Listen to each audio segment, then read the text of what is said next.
Good evening and welcome to Wellness Wednesday. I'm Paige Reynolds and I'll be your host today. With me, of course, is Carla Coleman, Director of Communications here at New Salem Baptist Church. Today, we'll be talking about a topic that affects each and every one of us, from a little issue like there not being a close parking spot to maybe something bigger like figuring out how to pay taxes. One thing they each have in common is stress that it can bring. With us today is nurse practitioner and assistant professor of neurology, Mrs. Lucretia Long, here to educate us on how to handle those big or little inconveniences in our day-to-day lives. Miss Lucretia, can you share a little bit about your background and what it is you do with us?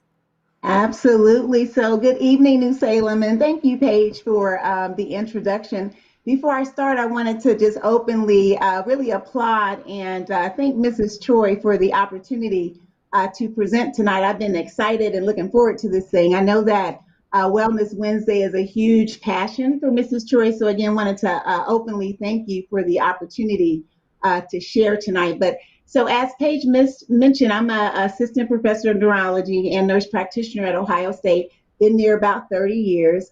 And part of what I do, in addition to diagnosing and treating patients with epilepsy, is really to talk to them about lifestyle modification. And so, Paige, one of the things that we know is that patients with epilepsy will experience a worsening of their seizures directly related to stress.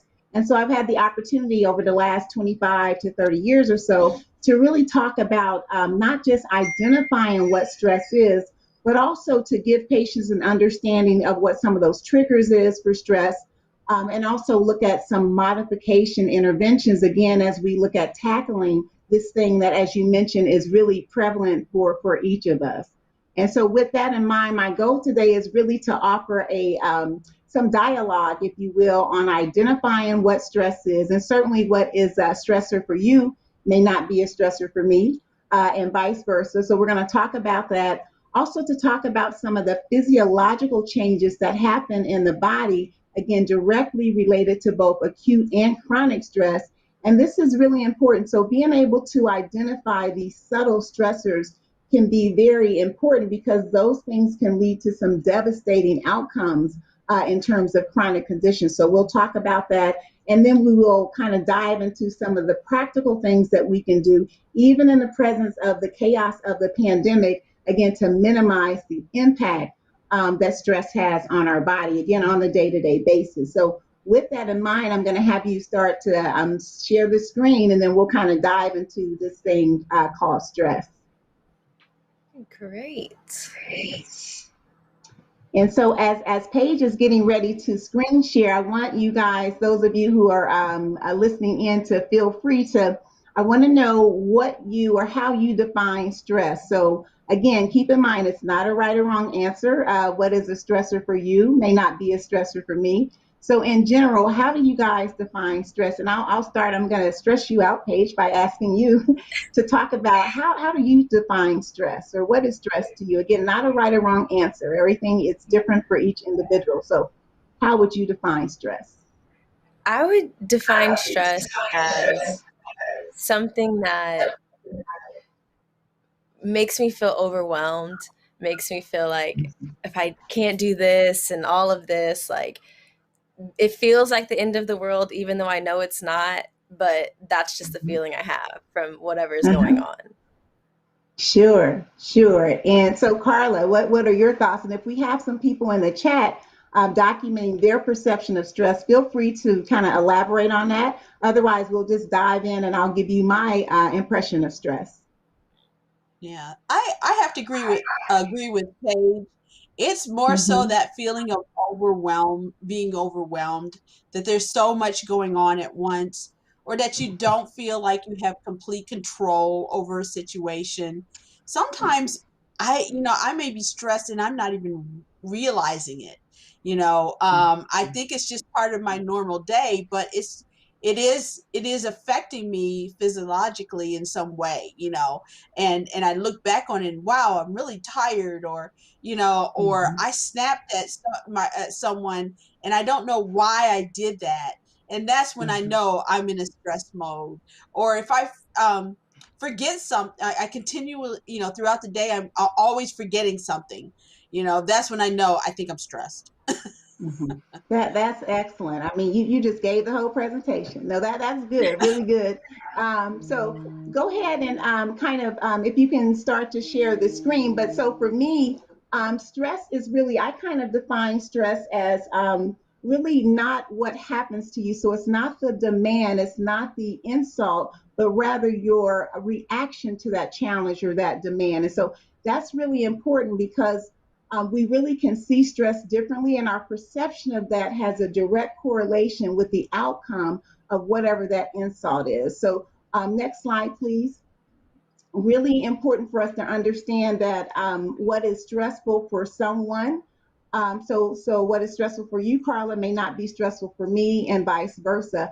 And also, what we know is that again, your response to that insult is directly correlated with the outcome. So I kind of have a funny story related to that. About 20 years, no, about 10 or 15 years ago, we had a situation in our home where our house flooded. It was a waterfall. So we had our pipes burst, water all over the whole kitchen floor, an entire first floor and the basement. And so we had to, for about a week and a half, live in a hotel.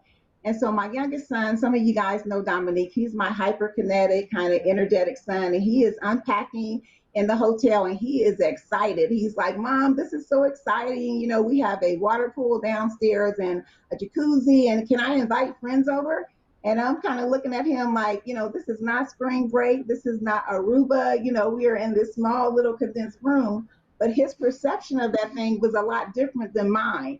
And so we laugh about that now. But at that time, we weren't, Daryl and I were not chuckling. We were a little overwhelmed, with the idea that our house is flooded. And so his perception to that thing was a lot different than mine. And so, really, like that's a funny story. But what those of us in healthcare realize that, so Paige, you can have two different people with the same diagnosis. So, two patients diagnosed with cancer, same demographic, same treatment plan. But by far, that patient who has the more positive approach to that diagnosis is not only going to have a better quantity of life or live longer, but we also know that that patient is going to have a better quality of life. And so this is true not just for oncology and cancer or epilepsy, but also there's been a lot of studies done in the field of cardiology. And so what we see is by far those patients who have the positive approach to their diagnosis going to not only have a better approach to kind of managing decision making, which also affects their outcomes, right? But they're also we know that people with a negative impact and approach will have a weakened immune system, and that can be devastating, again, when we're looking at these long term effects of chronic stress. Next slide, please. So you can see from the slide, we have both acute and chronic stress, and that's important. So like acute stress is eustress. So that's the positive stress that we have. That can help us with, you guys are all familiar with that, with like the fight or flight response. So your body, when you're under acute stress, you can have an increase in alertness. It gives you the opportunity to perform better. So like athletes, for example, who are excited and a little ramped up before their event, that allows them to be more focused, to improve their performance. And again, that can be very positive, keeps us motivated, keeps us focused. But the challenge sometimes, even with acute stress, is that you can have an acute insult that can lead to a lifetime or lifelong medical condition. So we've all heard of people who have PTSD. So in the field of epilepsy, there are some patients who have experienced let's say, physical, mental, or emotional abuse. And as a result of that abuse, as a result of that stressor, they can experience what we call non epileptic events. And those are seizure like events that look like a convulsive seizure. But when we hook those folks up to EEG recording, their brain waves are normal. And so these are people who've been misdiagnosed, sometimes for 30 years, and on multiple seizure medications.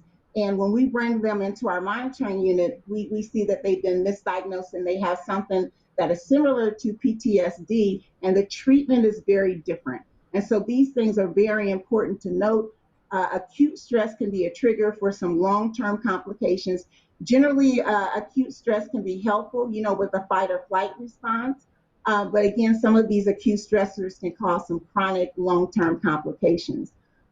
In contrast, chronic stress is a little more subtle, and this becomes a little problematic because, as Carla mentioned, we oftentimes don't even know when we're under stress. And so the challenge with that is when you're experiencing these subtle stressors, we see an increase in cortisol levels, and those cortisol levels cause damage to our organs. And I'll talk a little bit more about that and highlight the reality that stress can really affect all of our organs and lead to these very chronic and really devastating conditions. Next slide, please. So this is a busy slide, but it really kind of highlights the effect of stress on our organs. And so what you see is with the perceived stress, and again, that's important because, again, what's stressful for you may not be stressful for someone else, but when you perceive stress, your brain sort of releases these hormones. And you can see from the part of the slide on the left that the brain releases these cortisol hormones, adrenaline, and what happens is there's an increase in your heart rate, there's an increase in your blood pressure, and your liver actually converts something called glycogen to glucose. And so what do we think about when we're talking about an increase in glucose? What kind of comes to mind when you think about that? What we call sugar, right? Diabetes. So when there is a chronic increase in your glucose levels, we see an increase in the tendency of developing diabetes. And so again, while these chronic or acute stressors can be very helpful, the chronic production of cortisol can damage your kidneys, your liver, and also cause problems with coronary artery disease. We see a decrease in your gastrointestinal system, and so that can lead to like stomach discomfort and some other gastrointestinal complications. We also know that chronic levels of cortisol can weaken our immune system, and certainly our immune system is what helps us fight infection, and so we can see an increased tendency of long-term infections directly associated with this subtle, long-term, consistent stress. Next slide, please. So this is where I want to open the discussion, and hopefully you guys in the chat can kind of add some information on what your triggers are. So for you, Paige, let me ask you, what are some triggers for you for stress, whether they're internal or external? What are some triggers for you? Let's see. So waking up in the morning when I have to get up early and I don't set clothes out the night before, it doesn't matter what time. If I wake up 30 minutes early or an hour early, if I don't set it out the night before, then I wake up and I have to like think what I'm doing throughout the day and like just why didn't I do it the night before, even though it's already passed, I can't change it. It just really gets me.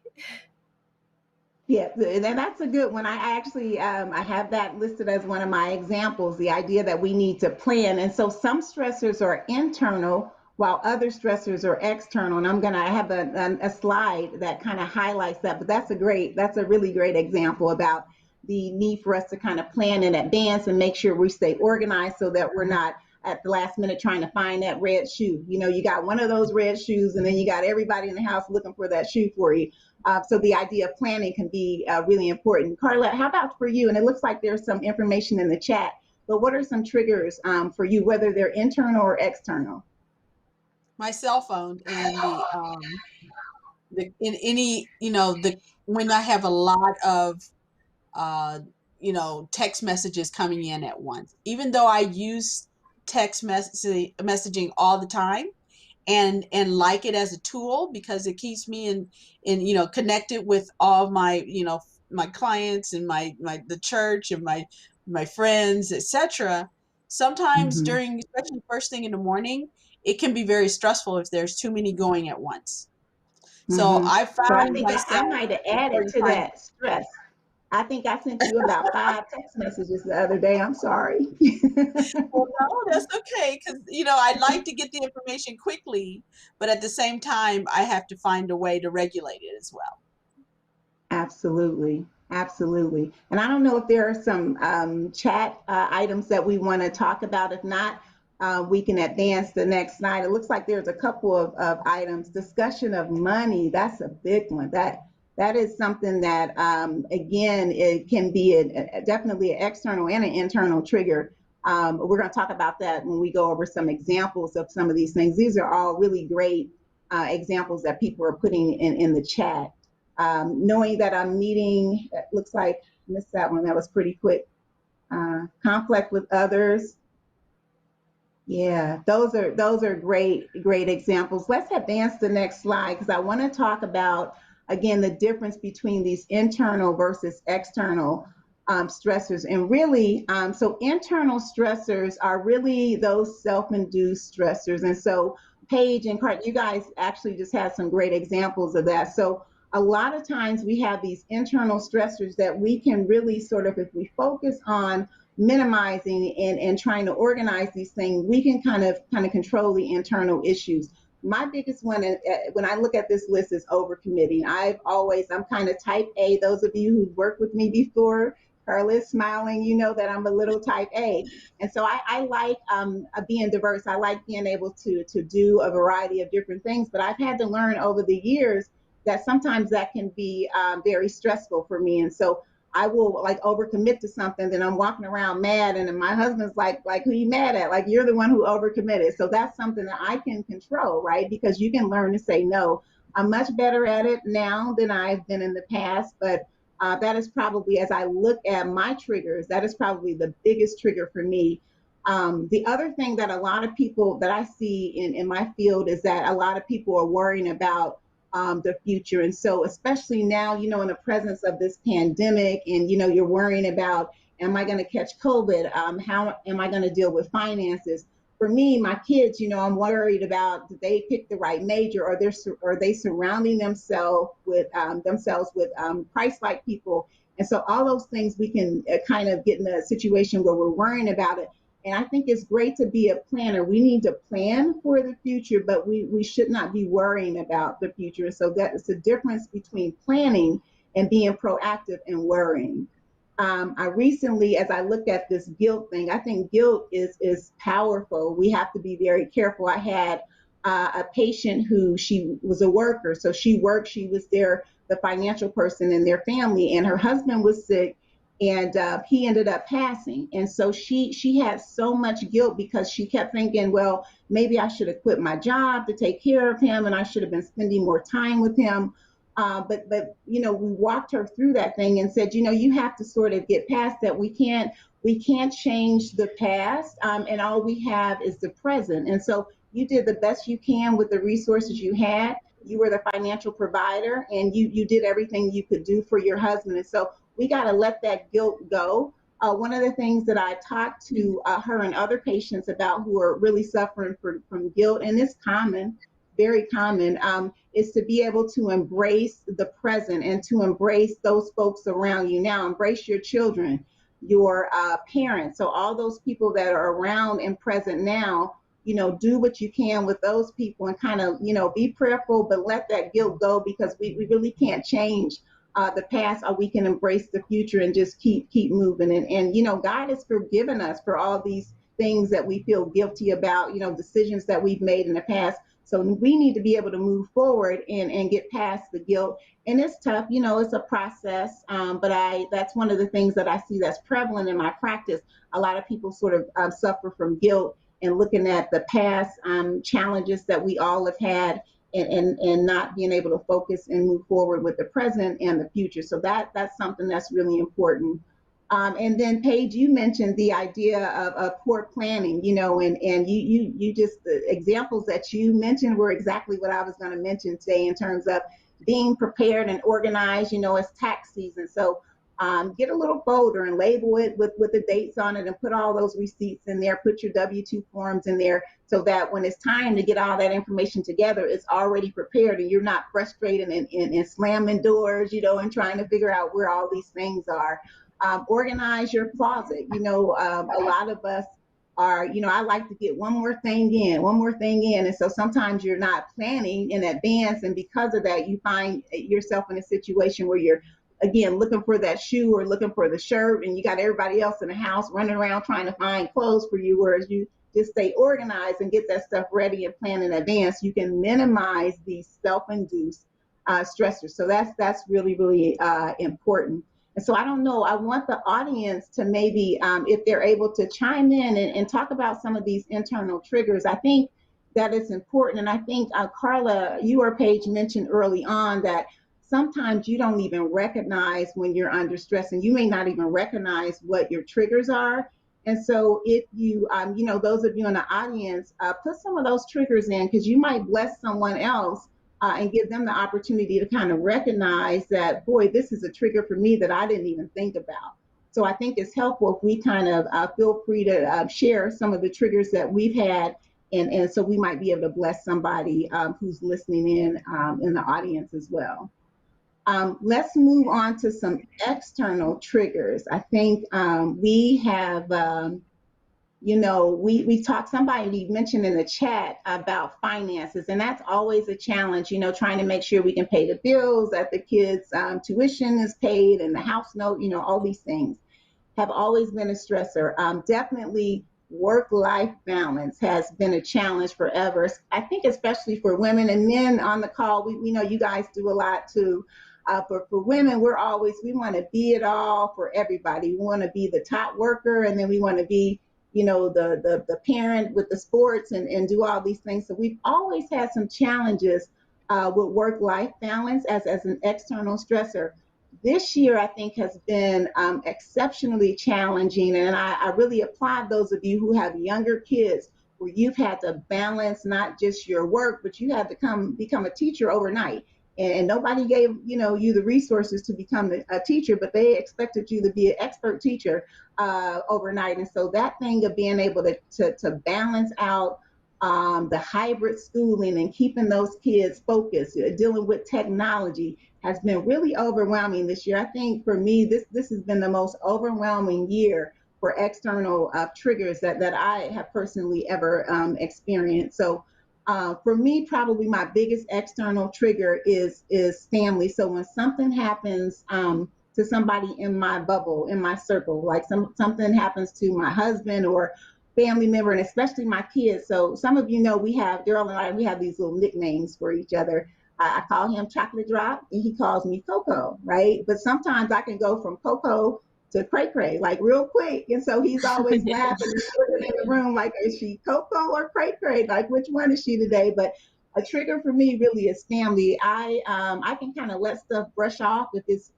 happens to me, but if it happens to somebody in my family, I can get a little cray cray. And don't judge me. Pastor got a twin too, so y'all don't judge me on this. But so that's probably my biggest trigger.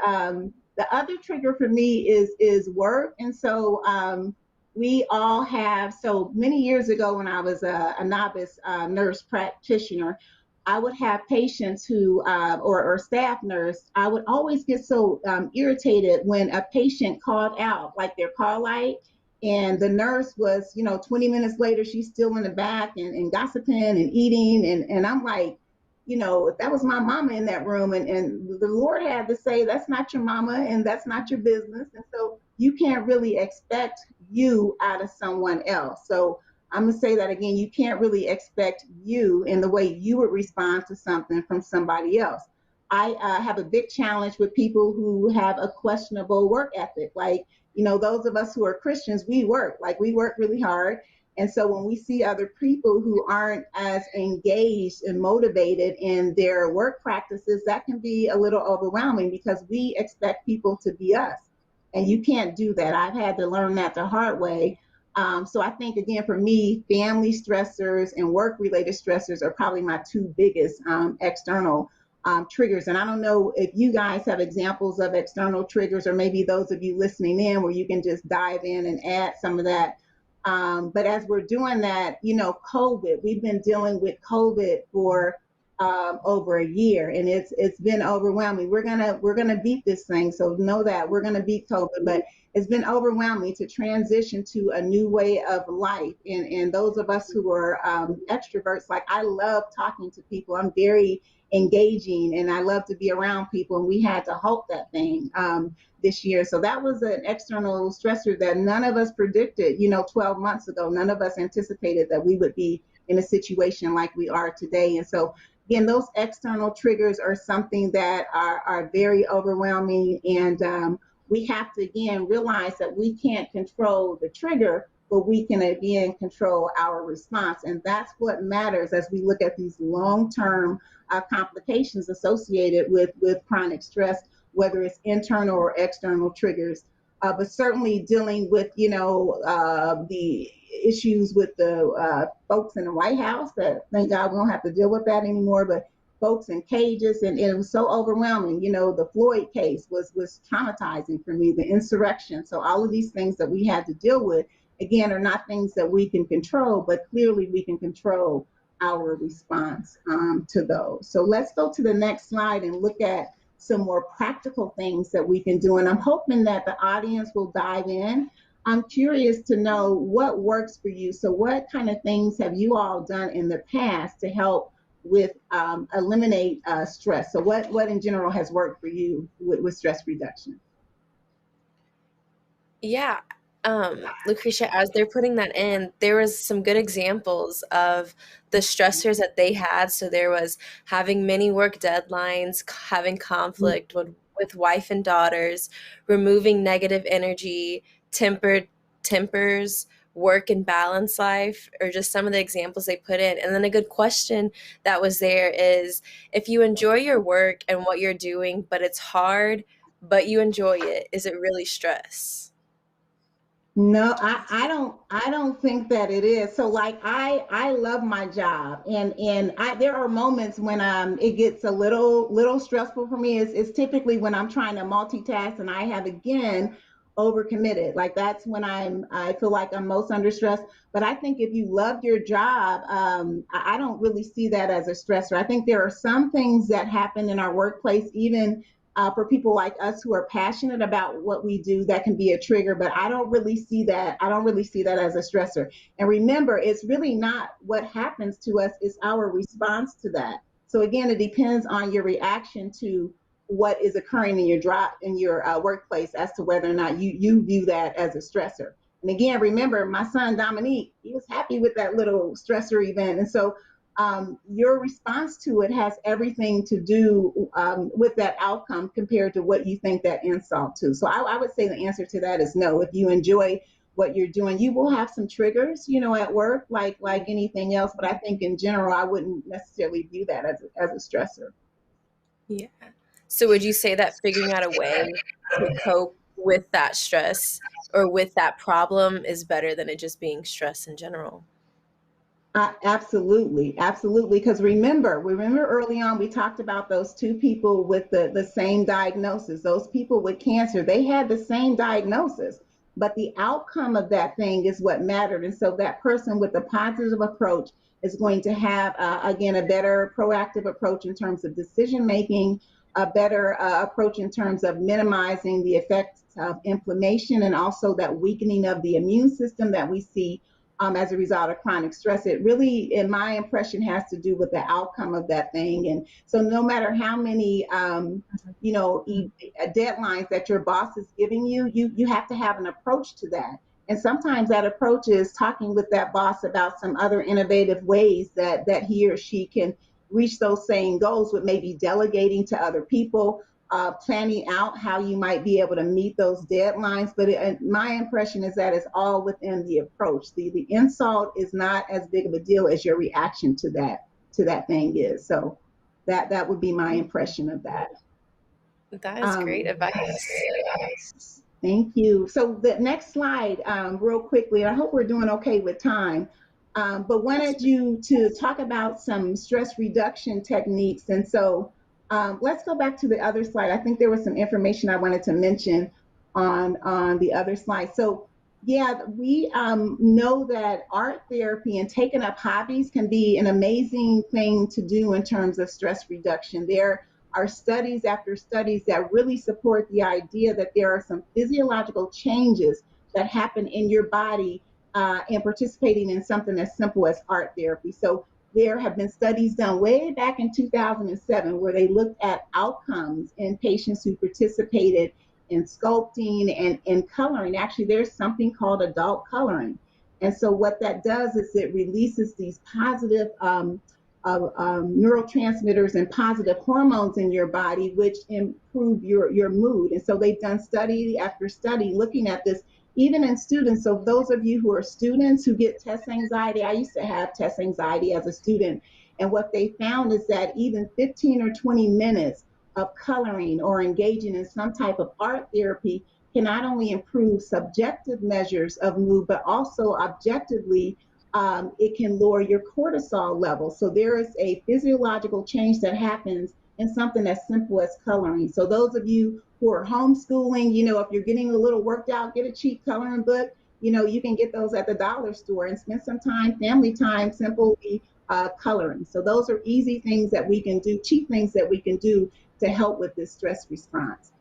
We've talked about avoiding stressful situations, and so me, I had to. Some of you know I was on Facebook for a while, and but that thing became a trigger for me. I was, how Facebook is. You can't always control kind of what's in your feed, and so during all this political stuff going on, a lot of my colleagues were posting things, and my sister said something I think was very interesting. She said 2020 gave us 2020 vision. And I think that's true. So we were able to see very clearly sort of who people were. And so I had a lot of colleagues on my feed that were, typing in things that were just, I was surprised at their perspective on things. So I had to, I was unfriended. I think I unfriended about 40 people in 5 minutes. And I said, for a minute, I'm going to be on Facebook all by myself. Like I ain't going to have no friends on Facebook. But I had to sort of, and then there was a time I was scrolling through, and then there was, I don't even remember what news station it was, but it was something like immigrants for Trump or something. I hope I'm not offending anybody, but I was like, immigrants for, like, that was confusing for me. So I'm down there, I'm putting in the chat, I'm trying to get some clarification, like how y'all immigrants for Trump, and I'm screenshotting. Don't judge me. I was doing all kind of stuff. My husband, it was 12 midnight. It was 12 midnight. My husband was like, you are not on Facebook arguing with somebody at 12 midnight. And I was like, I'm not arguing. I'm really just kind of clarifying my perception. I'm not arguing. It's the difference. But so I had to really, I had to just deactivate my account because I was allowing that thing to kind of get me worked up.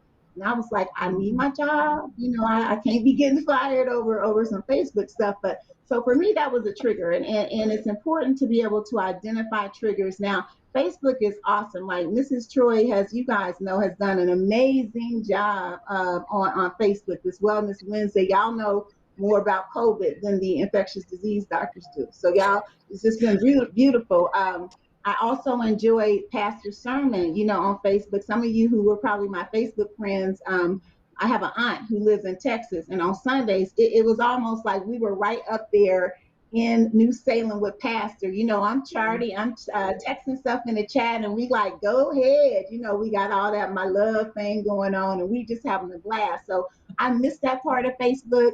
But for me, that thing became a stressor, so I had to deactivate my account, and that's what worked for me. But so you have to kind of figure out what is that trigger for you. And I tell my patients all the time, if you're doing something that's causing stress, or if you're doing something that's triggering a recurrence of your symptoms, then stop doing it. The other thing is the news media, like looking at the numbers of COVID. You don't need to know how many people have died of COVID. You don't need to know the numbers. Mrs. Troy has taught you through these Wellness Wednesdays. You need to mask up. You need to socially distance. You need to, not touch your face. All of those things you already know. The idea of listening to those numbers is not going to help that. Like, it's just going to stress you out. I have a girlfriend, we were talking during lunch break one time, and she was watching the news, and I could just tell she was getting wound up, and she was talking about the numbers, and I was like, turn the TV off, turn the TV off, because that's stressing you out, and we're good. We are fine. We are masking up. We are socially distanced. We're doing all those things. We're controlling what we can control. So be careful with overexposing yourself to negativity. Pastor and Mrs. Trier, they've always taught us about that, to eliminate and to remove yourself from these negative things that are triggers. So you have to be very careful with that. Um, Hit the next slide. I want to emphasize the idea that we all have at least 5 or 10 minutes a day that we can get out and walk. And so that's important. I've been so grateful to have telehealth visits. So in between the day, probably 1 or 2 times a day, I will take a break and literally get out and take a walk. If it's raining outside, then I may walk downstairs on my treadmill. But there is actually a physiological thing that happens in your body when you're exercising. There are neurotransmitters, dopamine and serotonin, and these endorphins, which we call happy chemicals, that are literally released. So your endogenous, your body's ability to produce these things are released even with a 10-minute walk. So you don't have to go and join a gym. You don't have to have 50 trainers. Go out and take a walk. In fact, we were talking earlier before this started about the Walk It Out initiative, and many of you participated in that. I know Mike and Carla participated in it. I want to say that we wanted a recount. So I don't know if Boxio is listening or not, but we're going to re-challenge y'all again in May. But one of the reasons that the Connections ministry implemented this was really to give people a fun opportunity to get out, get some fresh air, so get some warm air on you, and also to get a little bit of exercise in. And we had a testimonial. Mike mentioned that his blood pressure, even with just walking for that week, had reduced significantly just as a result of walking. So doing these little things can really help maximize your health on a long-term basis. And so want to encourage you again, we'll be doing the Walk It Out again in May.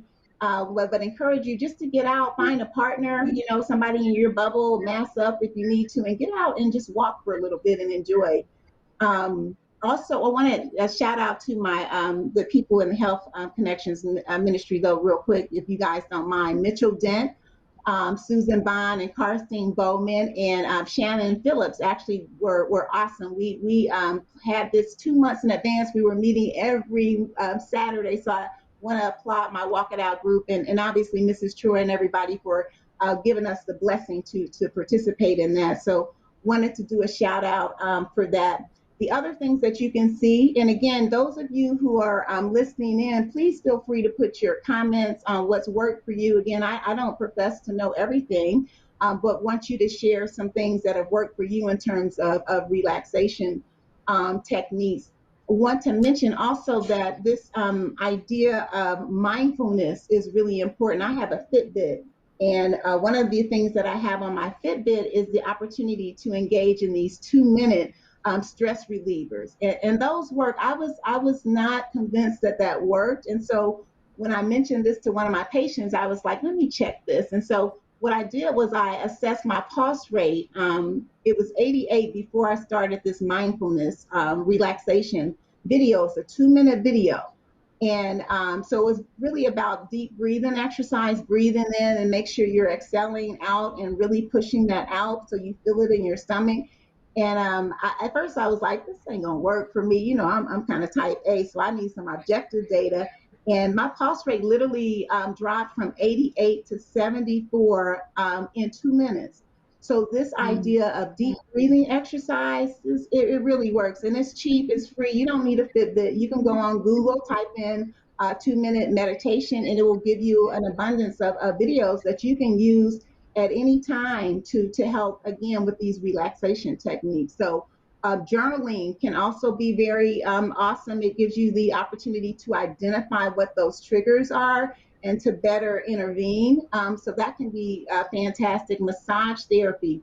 And also smiling, even if you have to fake your smile, if you smile, that actually has a physiological response. Literally, you will release these neurotransmitters in your brain that are happy chemicals. So it's really, people were frowning all the time. Tell them just smile a little bit, release some of those happy neurotransmitters just by doing something as simple as smiling. The other thing that I really enjoy doing is a warm bubble bath, and I like the stress relief. I have it here. I keep it with me when I'm doing things throughout the day. I put this lotion on. It really works. It's very therapeutic for me. But a warm bath and even a warm shower helps release these endorphins, and those are these happy hormones that literally make you feel better. A warm shower. I have on the slide, enjoy the little things. Like we really take advantage. We don't really appreciate those little things until we can't do them anymore. So I think about somebody in the ICU who's getting a bed bath. Like, trust me, they would love to have the feeling of a warm shower on their face. So start appreciating these little things that we are blessed to have, being able to smell flowers and see the sunshine. Those are things that we take for granted that people who don't have those would really be grateful to be in our place. So start looking at some little small things, that you can do to help maximize outcomes. Nutrition is a big one, and so Mrs. Troy is the nutrition expert. You guys have learned so much about nutrition. She did that nutrition talk. It was the best one I've ever heard. She had me getting lentils. I was out running, getting all kind of stuff after that talk. But so go back and look at that video. There are some things I'm gonna want to quickly mention. Give you an idea of some food and nutritional things that you can do that kind of help with stress reduction. And one is dark chocolate. We all love dark chocolate. Now, don't get the whole case of dark chocolate. You got to like an ounce to an ounce and a half, but that has an antioxidant, and so it has some very positive effects on mood and behavior. Bananas also are another item that you can use to help kind of with this relaxation process. Dark green leafy vegetables are helpful as well, like kale and spinach. And then whole grain carbohydrates. So what you don't want is to eat like candy bars and these simple carbohydrates, because what that does is it spikes your glucose level up, and then after about an hour, those glucose levels are decreasing, and that is where you can run into feelings of fatigue, and that can be very stressful for you. And so you want to be careful on the type of carbohydrate that you consume. You want something that's going to digest slower, right? So that your glucose levels are consistent over a 24-hour time period. Warm milk. I just have started doing warm milk at night, and I fancy that thing up. I put a little of, sometime a little cinnamon in it, or some other spices on top of it, and put a little whipped cream on it, and I'm just in heaven with my little warm milk at night. And so those are little things that you can do that really help you rest better. Sleep is obviously very important as we look at maximizing the stress response and making sure that we are able to do what we need to do in terms of proper sleep hygiene.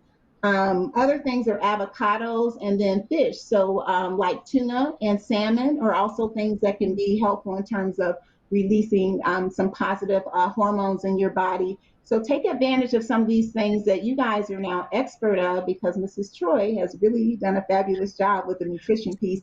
And go back and look at her video. It had some amazing ideas and examples on some things that you can do again to maximize this stress response. And so is there another slide? I think I want to make sure that we capture that. But also, so if people have some ideas on things that they've done, again, I have this in a slide format because I know it was a lot of information, so I didn't want you to have to write everything down. But you have the opportunity to go back and revisit some of these things. Staying socially engaged, the fact that you guys are here tells me that you are already socially engaged. And so the virtual health updates, the sermons, again, I really enjoy those virtual sermons with people across the country that I was able to connect with. Yoga, you guys have learned that you can do yoga virtually. There's been some massage therapists and all these people that Mrs. Troy is giving you guys the opportunity to embrace. So find your bubble of people. Zoom, Duo, FaceTime has been amazing. I think this pandemic, one of the things that we've learned through the pandemic is that we can connect virtually with people all over the country and enjoy ourselves. This was probably the first year that I was not able to see my mom on Mother's Day. And so what we did, we had a nice Zoom dinner and we had like 5 or 6 of us. And it took my mom about an hour to get on Zoom. It took her an hour. That was a little stressful for me, but it was so rewarding because her face, like just light, her face, you saw this big smile. And we had dinner, all of us had dinner together. We were on Zoom for about 3 hours. Like literally, I thought the Zoom police was going to come and just turn us off. We were on Zoom for 3 hours. We played Bible trivia. We did a screen share where we watched some old school, videos, and so embrace the opportunities to socialize with people, and even those folks that you haven't seen in years. I had another situation where one of my girlfriends, it was her birthday, and so we did an old school Zoom birthday party, and so they were in their homes and I was in mine, and we were dancing. A little sore. I was a little sore in the morning, but we had a great time, like just embracing her birthday and celebrating that thing over Zoom. So embrace that and try to do what you can to stay socially engaged. We want you socially distanced, but we don't want you socially isolated. That mental health piece is important in terms of being able to socialize again with people in your bubble. And so again, I don't know if Lucretia? folks have. Yes, ma'am. Yeah, let me ask a quick question. So, a lot of people here in the chat are sharing a lot of ways in which they, try to reduce stress. I see gardening and reading and arts, sharing positive quotes. There's a Mm. number here. What about teenagers? I know we think as adults, with our jobs and some of the things that are going on as a parent or even as a single person, but what about teenagers? They experience the same amount of stress as well sometimes. Absolutely. And I think all of those things that we talked about for us as adults, those are the same things that you can implement with your teenagers. The idea of you guys doing family walks, one of the things that I was so excited to see with the Walk It Out initiative was we literally had families that were doing this thing together. And Carla, were a big part of the marketing piece where we had a family walking, and so your teenager can get out and walk with you. I think it's important to allow them to have some dialogue and share how they're feeling. And also they can have some social events and Zoom some stuff in too. So I think all of these things that we're talking about for adults can be implemented in teenagers and also in small kids. I think we had a couple of twins that were maybe 12 years old participating in the exercise and the Walk It Out event. So this is not an age specific intervention. I think that we have the opportunity to have the whole family engage in some of these things, but we got to be, this is tough for teenagers. It's hard for us as adults. So you think about what the kids are going through without being able to socialize. They're used to being there with the other students, and so this has been tough for them. We got to allow them to vent and sort of maximize those opportunities based on where those teenagers and younger kids are. But we can use they can take a bubble bath, they can take a warm bubble bath, light a nice candle, and enjoy some of the physiological improvements in those hormones that we talked about, with adults. That's a great question, though. I think that's a fantastic question. Yeah, the pandemic's been hard on a lot of students. Yeah, so that's what I was I thinking that, yeah, we need to be careful and make sure that uh, you know, make sure that we understand that they're dealing with stress as well. Absolutely. And what I would say to us at New Salem is that we have a fantastic youth and young adult ministry. So like there are so many, it's a matter of us staying connected. Like we have the resources. We have to embrace those resources. And I tell people that all the time. A lot of times the answer to your challenge is right there in front of you. And we got to learn how to reach out and ask for help. And we have to be able to just see those resources that are in front of us and be able to embrace those things. So I say at New Salem, there is not a ministry, there is not an issue that we don't have a ministry for. And if it is, then you might need to start that ministry. So that there's some positive things with that in terms of you serving and you're giving of other people and sharing your experiences as well. But we bless that New Salem, like there, especially, I mean, our young adult ministry, children's ministry is fabulous. Women's ministry with Mrs. Joyce is fantastic. So Yeah. what is the I mean, I think we have one more slide, maybe. I don't know. Oh yeah, the stay Um, socially engaged. Okay. So yeah, so I love this slide. I know that I gave you guys some external stressors, and I didn't want to leave you with that because what we feed ourselves is sometimes what can be a trigger for us. So I wanted to mhm. kind of end on a highlight. We got a new first family in the White House. We got a vice president and Kamala and I always love seeing Obama and his wife. And we have vaccinations now, guys. So there are, even though 2020 was so overwhelming for us, we have a lot of positive things that are going on right now. So I want you to just be mindful that we're going to get through this. This has been an overwhelming year for all of us, but we will survive this thing.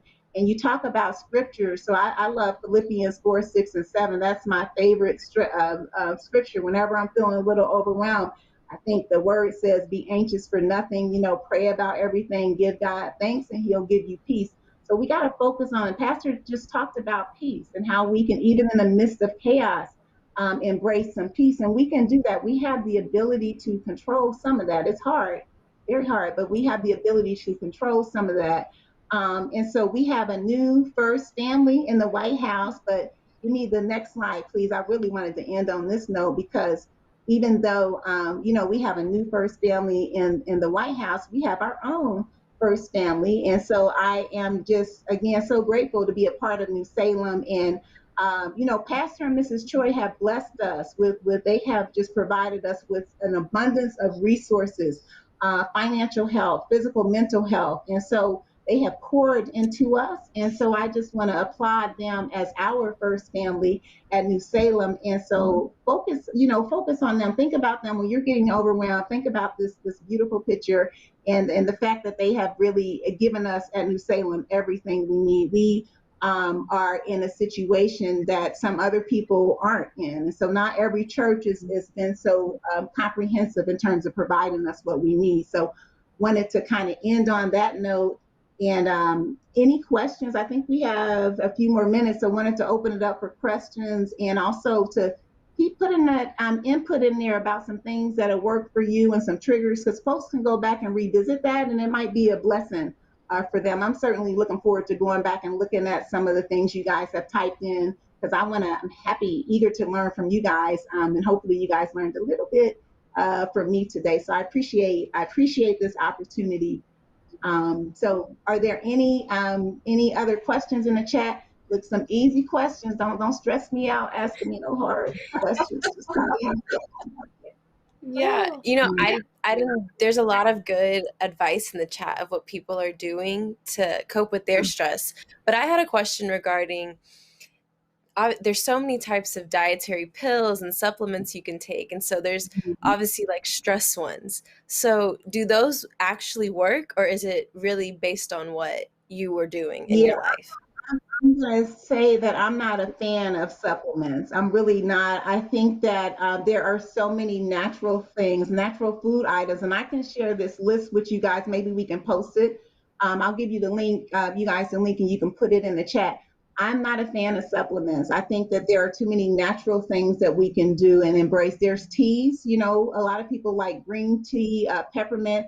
There are a lot of natural things that you can use. I think you have to maybe evaluate those things on your own. Maybe people in the chat have found some supplements that have worked for them, but I much rather prefer those natural things that we have available to us naturally to help with boosting this stress response. That's an excellent Well, question, though. every evening, my specialty tea is chamomile, and it helps relax me a lot. So That I is, drink that. Yeah, they have that one mixed with a lavender, and so I like that tea as well. I think it is tasty and it works. But I like my little milk, my little hot milk thing with my little, my cinnamon and stuff and whipped cream It's a treat. I love it. I love it. But those are all great. But I'm not huge on supplements. Not huge on supplements at all. So Yeah. um, are there other questions? If not, I just wanted to leave people again with the idea that just to recognize that stress is real and be mindful because, again, sometimes, Carla, as you mentioned, we may not even realize we're under stress. And so you really need to surround yourself with people who are going to tell you when you're a little short tempered. When I'm talking to patients, sometimes I'll ask the patient, how are you feeling? And how is your mood? And the patient's like, I'm fine. I'm fine, and the family members are behind them like oh, she's so not fine. They scared to say something in front of her. But so you gotta, the point of that is to make sure you surround yourself with some folks in your bubble that will love and support you and let you know when you're getting a little tightly wrapped or a little stressed out, because remember that subtle stress can be devastating. My husband works from home, and sometimes I hear him, his voice is getting elevated, and they're talking about some things that's going on. And so I text him like, honey, don't let them mess with your cortisol levels. Now they messing with your cortisol levels, so you got to respond a little differently from that thing. And he tells me sometimes when I'm getting worked up, we kind of balance each other out a little bit. But be mindful when people are telling you about that you seem a little short tempered, and really adjust. In my homework, if we were in a classroom, I would tell everybody to think about two stressful things. So two triggers, and then use some of these things that you've learned through me and through the chat to counteract some of the ways that you've responded in the past. And then find you an accountability partner. I got two girlfriends. We text every night, and during the day too. And if I don't hear from them, I'm calling them. But find you an accountability partner and kind of tackle these things. I think we've had some knowledge. I hope I've been able to give you a little bit of knowledge, and I've certainly learned from you guys, but knowledge is not helpful until you apply it. So we don't pray for wisdom to implement some of these things that we just learned. But that would be my homework for you guys. If we were in a classroom, I would say find one or two triggers, and then you tackle those things in a new way, starting next week, and see if we can minimize and fight this thing called stress. So I think that's Oh, all I I think have. that's excellent. Well, that's really excellent. My daughter Sydney is my person that I can talk to her, and she'll say, "Mom, that are you okay?" And my sister, and so you got to have those folks at your disposal. It's very helpful. Sounds good. Absolutely. Absolutely. Yeah. Any So other yeah, if questions in the there's chat? Are there any questions in the chat page? I think, yeah, like you said, I think everyone was just sharing. Yeah, everyone was sharing. It's great to look and read what they're doing to help them get through different times. So I think we learned so much from you of good. what we can do. Oh, Well, thank you. absolutely. I I tell appreciate it. everybody, I tell everyone all the time that when the pandemic started in March, I started knitting, and I haven't Mhm. been knitting in like almost 6 or to 10 years. So that meant that the anxiety level was going up. Then I needed Yes. something to bring it down, and the knitting did help me a lot. Yeah, That is fabulous. You were able to identify that and you intervene with an appropriate adjustment. So that is the goal. Like I think that's fantastic. So perfect. Yeah. So I think that all can right. wrap up our conversation about stress. I know, Carla, you had two announcements. Yes, I have two announcements, everyone. As you know, the first announcement is next week, starting on Sunday, New Salem will be kicking off its first virtual week with a virtual revival week with guest speaker and preacher, Pastor Willie Dwayne Francois III. So come join us on Facebook, on live, on YouTube Live, and on our church online, which you can find on our website, which is New Salem newsalem.com. No, yeah, newsalemcares.com/worship. And this is going to start, actually, we'll start on Sunday, but we'll be doing revival throughout the week from Monday through Wednesday, starting at 7 p.m. So 7 p.m. every weeknight. And during this time is also the Columbus virtual citywide revival, which is weekdays at 10:30 to noon. So chime in. So since we're going to be in the middle of revival next week, we're not going to have Wellness Wednesday on Wednesday at 5 o'clock, but we will be having offering a lunch and learn, a special Wellness Wednesday on multiple myeloma. It's actually part of the Multiple Myeloma Awareness Month. We've teamed up with Heal and Columbus Black to bring you this community education lunch and learn. It's at noon, and you again will be able to access or see us on Facebook Live and on YouTube Live. So please try to join us. You can pre-register on Facebook and on Instagram. We'll put that up later today. So you can go out there and pre-register for the Zoom link, and we hope you can join us. So just wanted to let you know, I'll just say it one more time. We're not going to be on air next week at 5 o'clock, but please join us at noon because we're going to have a great discussion on as part of the Multiple Myeloma Awareness Month. Thanks, everyone. Bye. Yes. Bye. Have a Oh, good night. yeah. You Stay too. safe, Thank stay you. healthy. Yes, yes.